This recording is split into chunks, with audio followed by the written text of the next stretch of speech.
This episode of the Bad Crypto Podcast is brought to you by eToro. The best way to be smart about trading crypto is to use the smartest trading platform. And you can get $25 in free Bitcoin from Bad Crypto when you go to badco.in/eToro and follow the easy instructions. That's badco.in/eToro.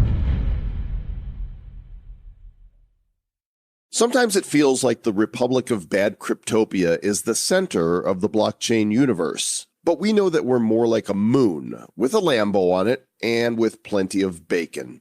There are many cool communities and pockets of blockchain buddies all over the world, and today we welcome Joe Blackburn, founder of Crypto Coin Trader, a Facebook community with over 100,000 members. Joe's also the host of the Bitcoin Radio podcast, and he laughs at our jokes, so we like him. And you will too.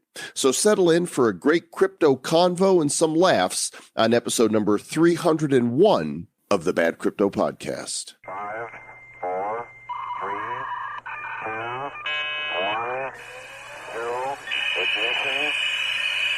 Who's bad?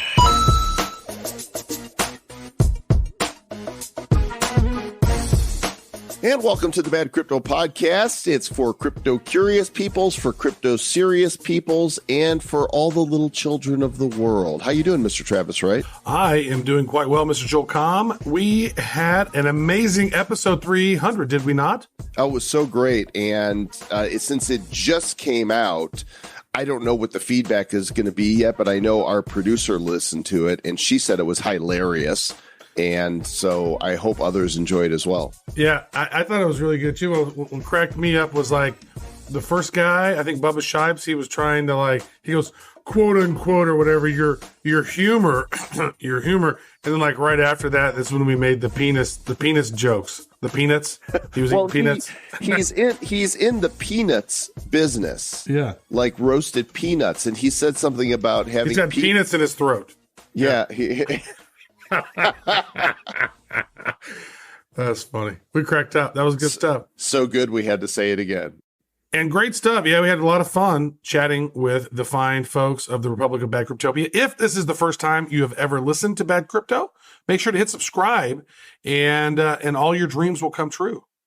Yeah, welcome to the community. We're glad that you're here. We are a friendly community of Bad Cryptopians. If you've not yet joined the community officially, then you can find us in a number of areas, but the easiest way to join the conversation with other Bad Cryptopians is in the Bad Crypto Mastermind on the site run by the evil overlords at Facebook. Go to badco.in/mastermind for as long as they allow us to until they kick us off. That's true. Eventually they'll kick us off. All right. Good stuff. And our show sponsor for today, as you heard at the opening kickoff of each episode, is eToro. So if Toro. Yes, if you want to excel in the cryptocurrency markets, you need the best trading app. That's why we would like to tell you about eToro. That's our favorite way to trade. Why is it awesome? Well, they have a uniquely brilliant app that allows you to give you access to the best cryptos and smartest trading tools, and easy to use. It's very fast. And you can copy other successful traders, right? Which is really cool. We use it. Yeah. Trading fees are very low and they're transparent. And they also will give you $100,000 in free fake money. So you can actually trade and test the markets, which is really good. And best of all, you can connect with 11 million other eToro traders around the world using their social network. And what's best part is, if you go to badco.in/eToro, click on, are you from America? Are you from international? That's important. And then you can go and build your portfolio, and we will send you a pair of Bad Crypto socks. All you have to do is fund your account, $50, buy a crypto, send us a screenshot. We'll verify that you did that. And then boom, socks are on your way. Great for your feet. Great for your cryptos. It's eToro.com. Badco.in/eToro. Yes. Don't go to eToro.com and do it, because if you do that and you set it up without going through our link, then we won't be able to track it and you won't get your socks. It's true. That would suck to not have your socks. Your feet will be sad. It's true. You'll have to walk around all winter sockless. Yes.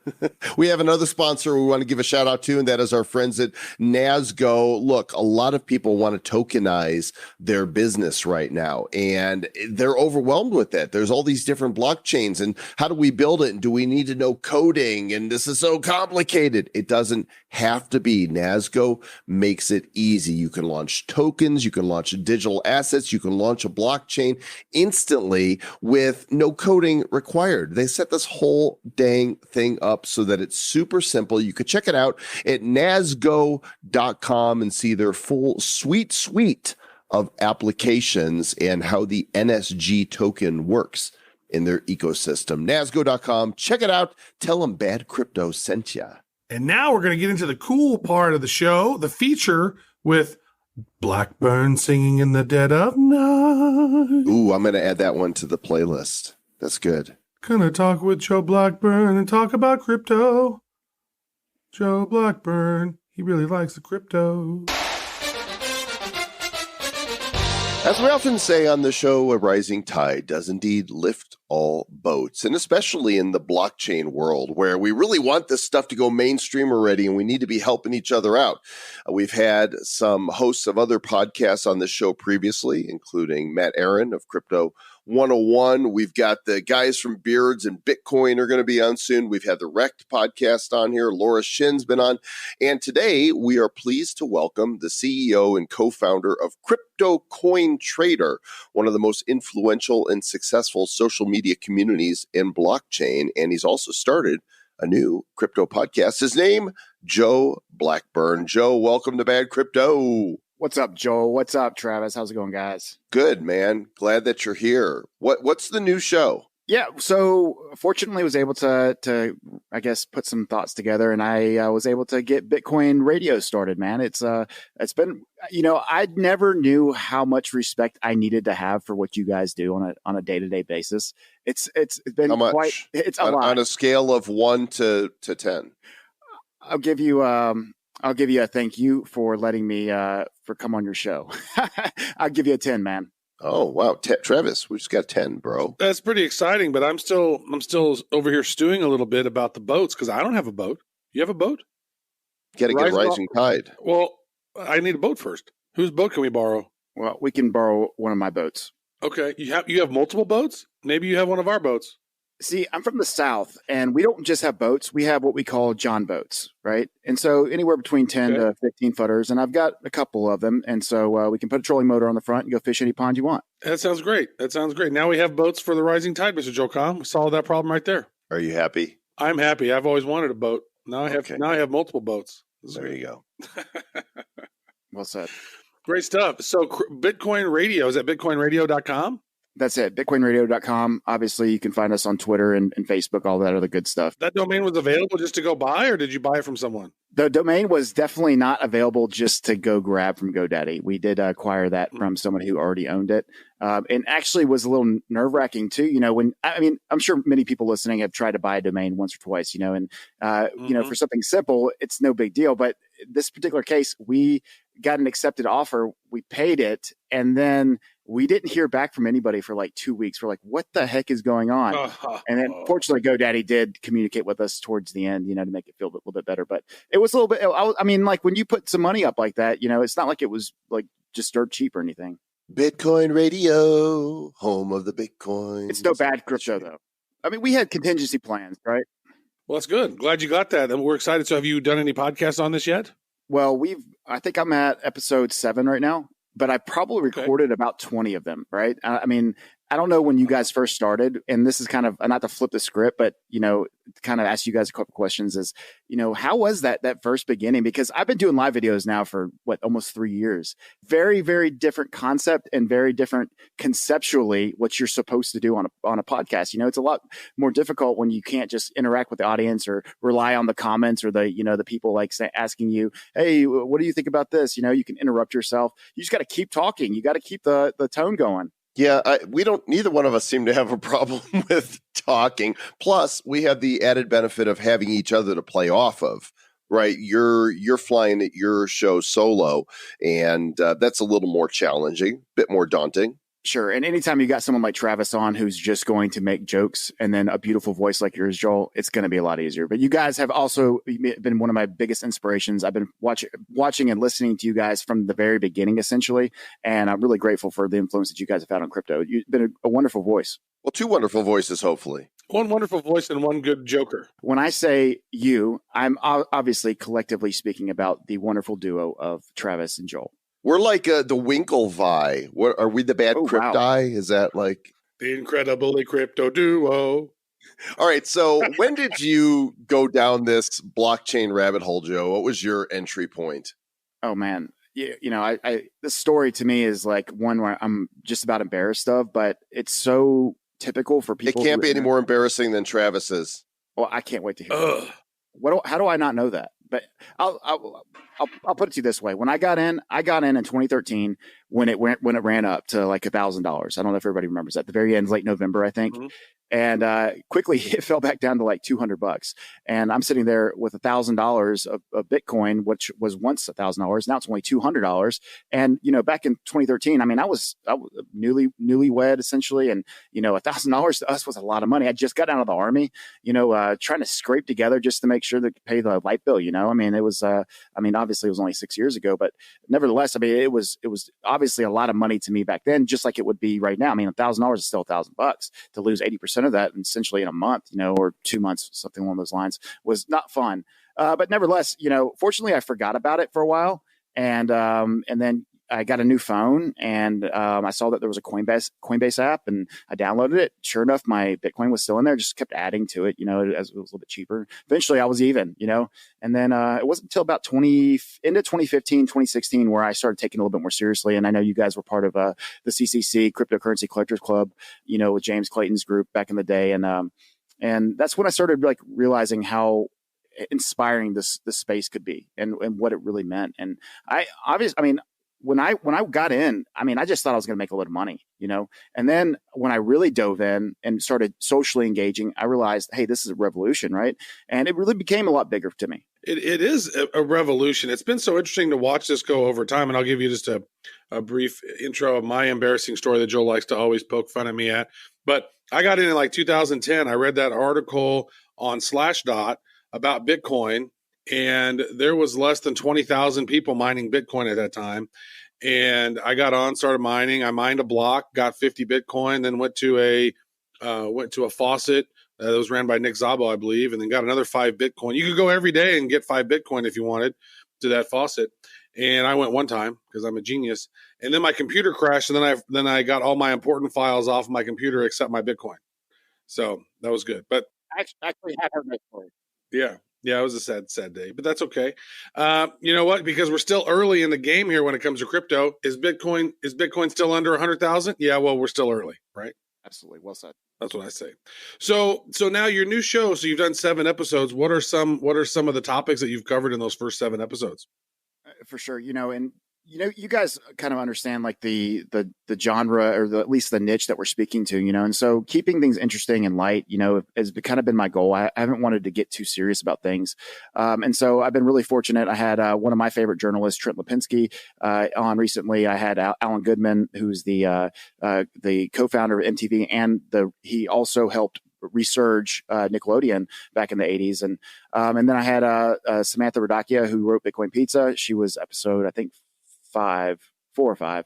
I had Jeff Kerdakis from CI Cryptocurrency Investing. You know, we just talked about community. And so what I've really tried to focus on here was, you know, hey, look, there's a way to enter this space. And these are the people who are making a huge difference and who can connect and who can relate.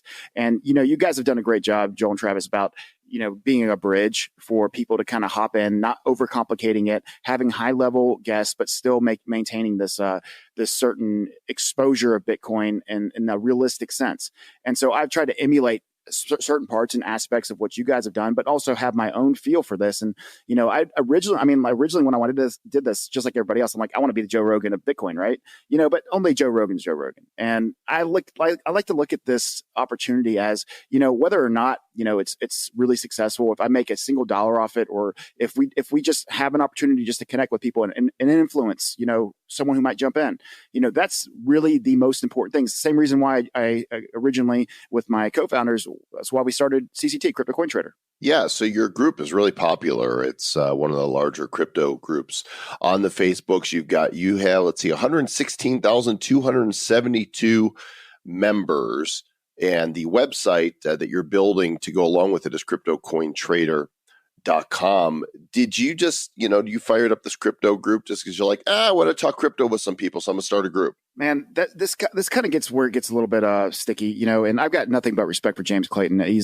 consider him a friend, and he's obviously the founder of Cryptocurrency Collectors Club, as alluded to earlier. But at one point that group had become a little bit unsure of itself. It kind of lost its flavor, and this is just in my opinion. And I ultimately ended up getting banned from the group. And I'd reached out to James, and I had wait. Why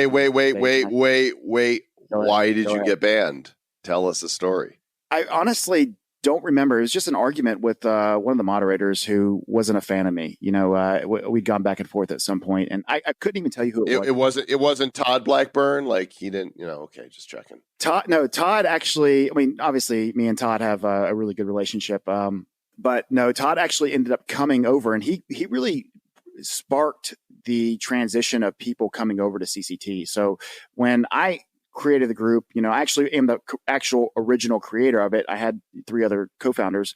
But the idea was to kind of open up the conversation a little bit. There was so much, I don't want to call it censorship, because that would probably be the wrong word, because I don't want to imply that they were manipulating people to think a certain way, but it was just more so like suppression. You just couldn't say what you wanted. There was no accountability there was just too many admins, too many chiefs.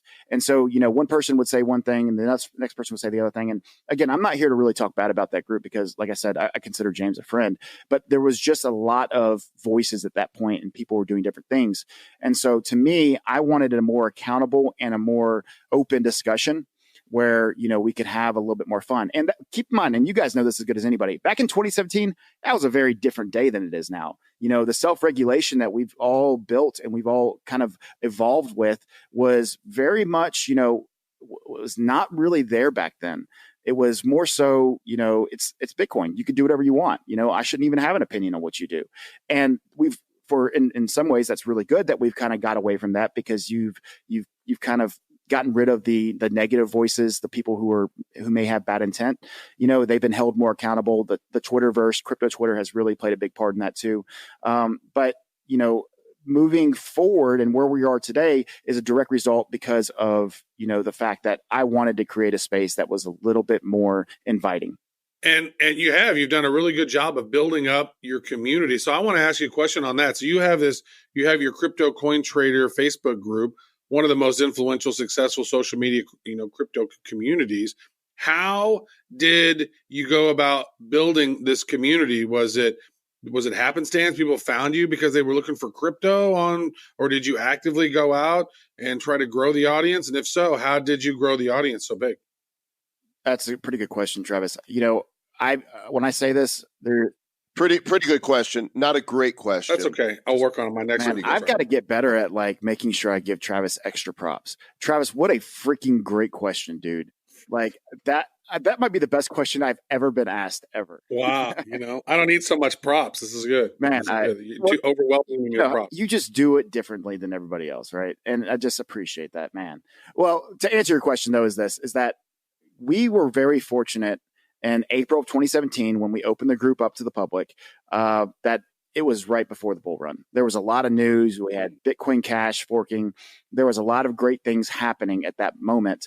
And, coupled with I think a pretty good SEO name, not that we were actually trying to do that. When we started the group, I was like, if we can get 1,000 of our friends and fellow crypto enthusiasts to join, that'd be huge. Right. I didn't anticipate that we were going to have Crypto Coin Trader 100,000 people one day.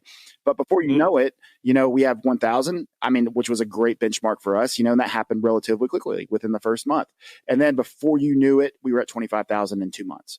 And not one time did we ever I'm not even joking when I say this. There was no paid ads. There was no, shilling the group. There was no nothing. We literally just existed. And I guess it just SEO'd great because there just weren't that many groups, And we had some good voices too at the time, like Todd Blackburn came over and he brought a ton of people, and I was really grateful for when he did that. But that was. Are you guys related? Is that your brother? I don't answer that question.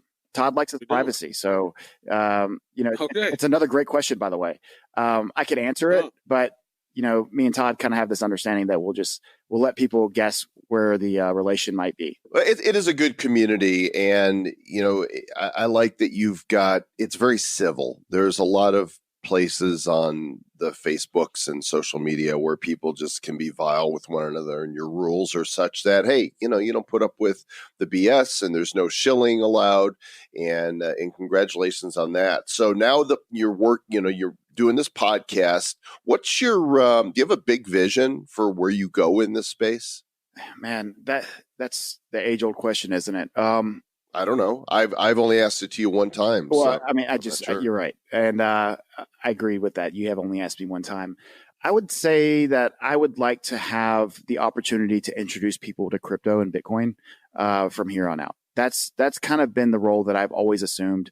We never monetized Crypto Coin Trader as a group. There was a couple small circumstances where we did have some partnerships, but again, we're talking about minimal level, under $1,000 worth of commitment from either side, and that has been probably the biggest obstacle to overcome is the greed aspect. Every human has that bone where when there's opportunity to financially gain, obviously a lot of people are in this space for that very reason. And fortunately I was successful enough early on where we were never in a spot where we just had to have money. Right. Now that being said, where I fit into all this is I run a Facebook group, and it's social media. And going back to what you just said, and I appreciate the kind words too, by the way, but about being able to have a civil group, we've kept politics, religion, and essentially any other of these really divisive natured topics removed from the group. That's in the rules. We don't allow these conversations unless they're absolutely relevant. And, and I'll give you a great example right now with like Andrew Yang, who is, an adamant and outspoken Bitcoin and blockchain supporter. And he even toes the line with what we allow. We just had a post, and guess what? They posted it. The culture and the community understand you have to say things a certain way, and if you don't, it can be perceived differently. It's social media. And I'm going to kind of respond back to that comment and then also answer your question here. I like being that mediator. And, as I mentioned earlier in this podcast, you guys have set a really good example on how to introduce and bring people into crypto and blockchain.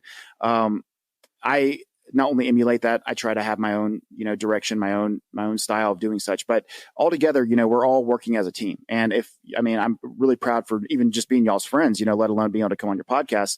But, I see the work that you guys have done and what you've done to be able to introduce this space to people. And I want to have my own opportunity to do that. And I think that's where Bitcoin Radio podcast comes in. I think that's where Crypto Coin Trader's always been. And, what happens next?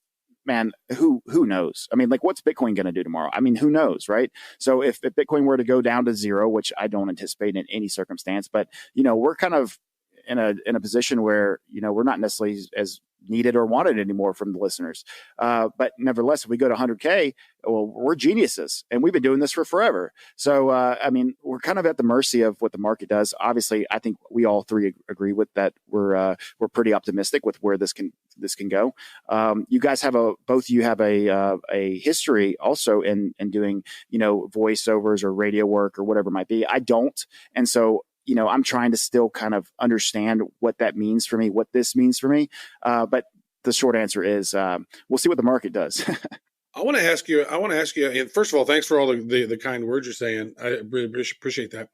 How do you moderate these channels? You got 100 some odd thousand people in there, and then just trolls just pop up and shills pop in there. Like, how many hours a day, or maybe collectively over the week, are you personally going in there and editing that stuff? Because that's the kind of stuff that's exhausting to me, right? It's like, the moderating, because then you got your Facebook group, and then you got the Telegram group, and then you got the Discord group, and then you got this group, and then the page, and all of these profiles, and the Instagram messages. And it's like, how do you manage all of that from a community perspective?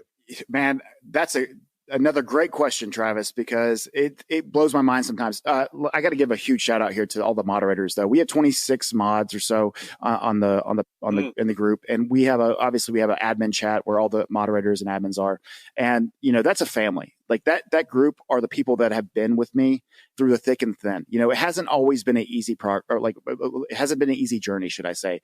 I've made mistakes and had to grow up in this space myself. I've made comments in crypto that today would get you destroyed, but I've said them 2-3 years ago, right? And and those are, I'm buying this coin because I like it for this reason. Look at the fundamentals. Well, if you said that today, do you know like the amount of hatred that would come your way? But back in 2016, 2017, that's what people were looking for, right? So evolving with this space, understanding your mistakes, growing and learning and not repeating them, because you can only mess up really one time in crypto. And if you mess up more than that, you have a support group that will usually support you and hold you up and keep you there. But if you do that more than once and you lose their trust, you're done. And, having the moderators and the support of this group makes it so much easier. I mean, we all carry our own weight. We all do our part, and nobody's more important than the other, and that includes myself. And I don't even want to pretend to take credit for how clean that group is for the most part. It's really the moderators, and I spend a lot of time. And I would say hours wise, I mean, I'm in there all day. My Facebook notifications blow up on my phone constantly, so it's not trackable if you ask me. So this, the social media site, you don't make money on that. What do you have some sort of side work that you do, by profession, or is this your full-time gig now? Crypto was especially in 2017 was particularly good to a lot of us, right? And so I've been fortunate. I was able to quit my full-time job. I was working at Exxon in Baton Rouge, Louisiana at the time, and ended up getting an opportunity, to start helping out. And I was doing some consulting anonymously. I did not put my name on these projects, but I was consulting with communities, on Telegram chats for projects, just helping them set the culture and driving, or at least advising them on how to make sure that people were listening still and engaging and what was right, what was not right. And when that time period ended around the end of 2018, and there was, I still get calls a lot, about it. I just prefer not to, based off of several different reasons. But I was consulting a lot in the space on that level for a while. So I've actually got a question for you guys now, and that would be it kind of shapes around where you guys have come from and where you are. Are y'all happy with what Bad Crypto's become?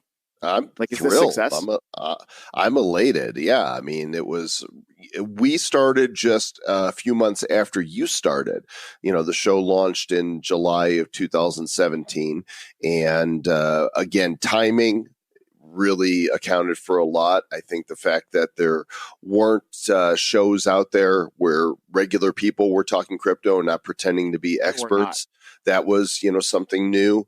And, we've kind of become established as a voice, for better or worse, in the crypto space. What do you think, Trev? I am. Wait, can I get a great question, definitely Joe? Can I get a great question? Joe, that was the best question that we've ever been asked on our show about us. Yeah, that's true.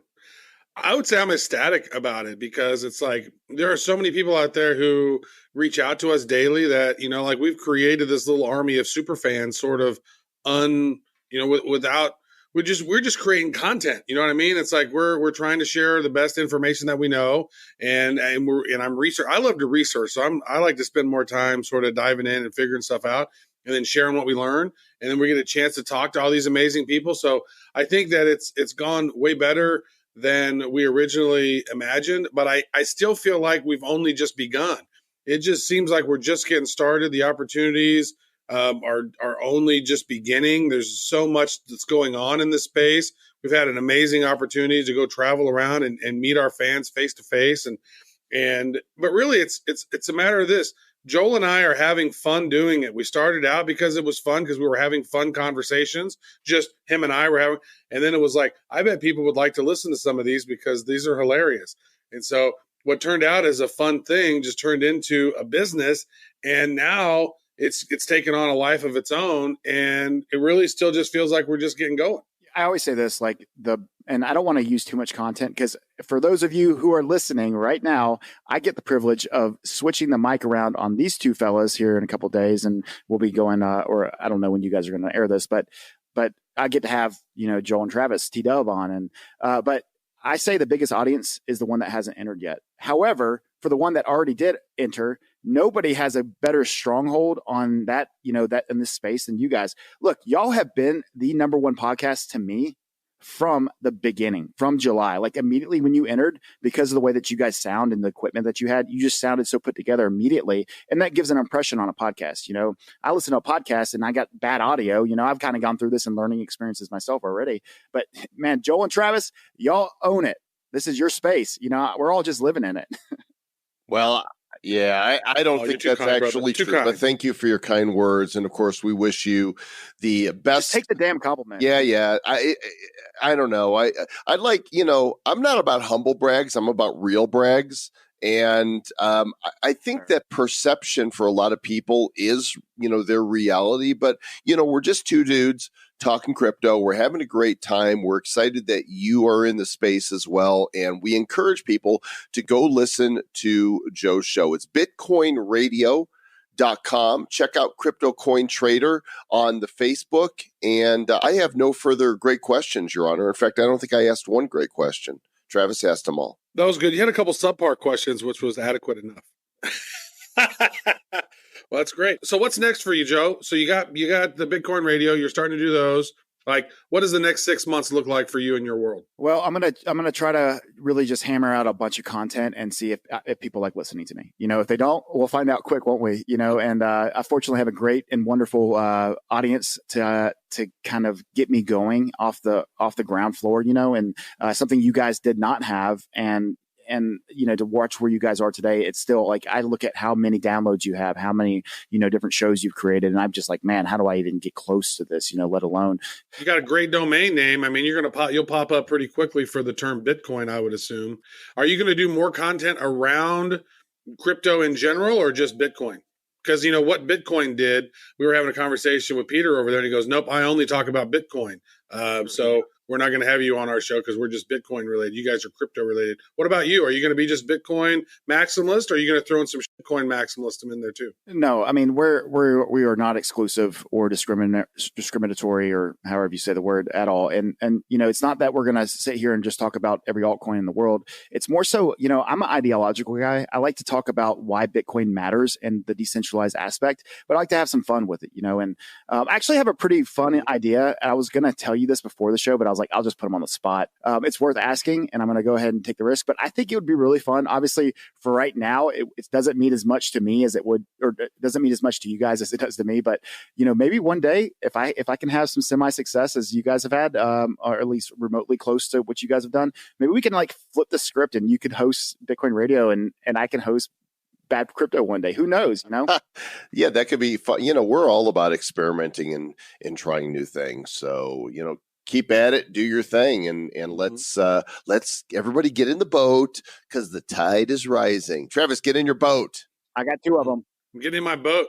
I gotta say, Joe, you're very humble, man. You got a community of over 100,000 strong on Facebook, and you got a bunch of super fans out there who would love the content that you create and love what you're doing. So I'd say you're well on your way, good sir. Hey, it's just because of inspiration like you guys and many others in the space that have come before us. It's a great place to be. Well, oh my gosh, this episode has become the Bad Crypto Admiration Society. So you're very kind. Hey, I told you I didn't come in here.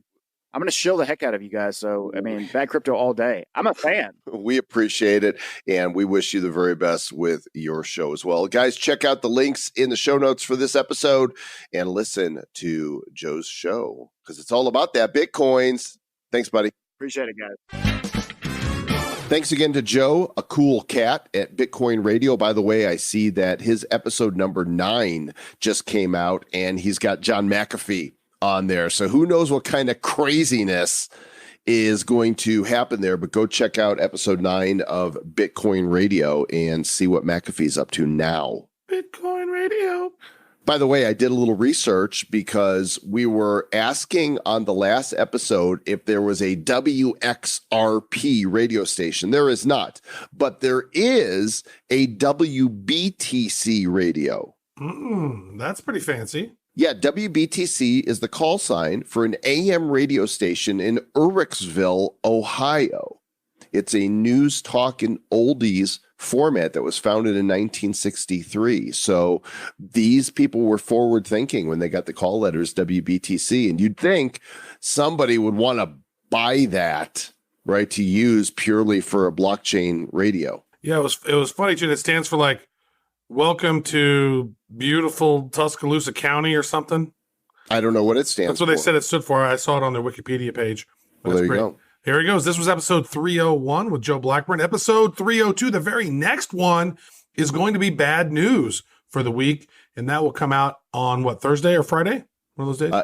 It's going to come out on Thursday, as it is wont to do, and there's some really interesting stories that we're going to be covering. Britt putting together the show notes for it, Travis, and we're going to be talking about a debate between well, not really a debate, an argument between Peter Schiff and Tom Lee. You know, Peter Schiff of the gold world, and we're going to be talking about Patrick Byrne and how he has resigned from Overstock because the FBI told him to pursue a romantic relationship with a Russian spy that was involved in the whole spying on the political campaigns. And we'll have more on that. Be sure to stay tuned for episode 302. It's going to be good news and bad news. Yes, we also did a shout out. You did a shout out to Andrew Yang to have him come on the show. He's not accepted yet, but he's the presidential candidate who is most crypto friendly. So we're going to try to get him on the show. That'll be awesome. In fact, my tweet got picked up, and I noticed, I use Google Alerts, and I put my name in so that way if somebody's talking about me, and I put bad crypto in there, to see if I pop up anywhere, and somebody picked up on my tweet, and they posted it on the Andrew Yang for President Reddit, the subreddit, and it had hundreds of likes up, and somebody posted on there, and they said, that show's not good. We're bad. It's true. Great stuff. Well, thank you, as always, for tuning in. Again, if you haven't subscribed yet, please do that. iTunes really loves that. That helps out the rankings. I like it, too. What else, Mr. Joel Comm? You know what? I think that's pretty much it, gang. So as you go off into your day or as you go off to sleep, then remember there's one thing to do. Send me 5 Bitcoin. Oh, and stay bad.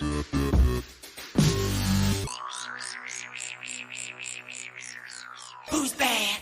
The Bad Crypto Podcast is a production of Bad Crypto LLC. The content of the show, the videos, and the website is provided for educational, informational, and entertainment purposes only. It's not intended to be and does not constitute financial, investment, or trading advice of any kind. You shouldn't make any decisions as to finances, investing, trading, or anything else based on this information without undertaking independent due diligence and consultation with a professional financial advisor. Please understand that the trading of Bitcoins and alternative cryptocurrencies have potential risks involved. Anyone wishing to invest in any of the currencies or tokens mentioned on this podcast should first seek their own independent professional financial advisor.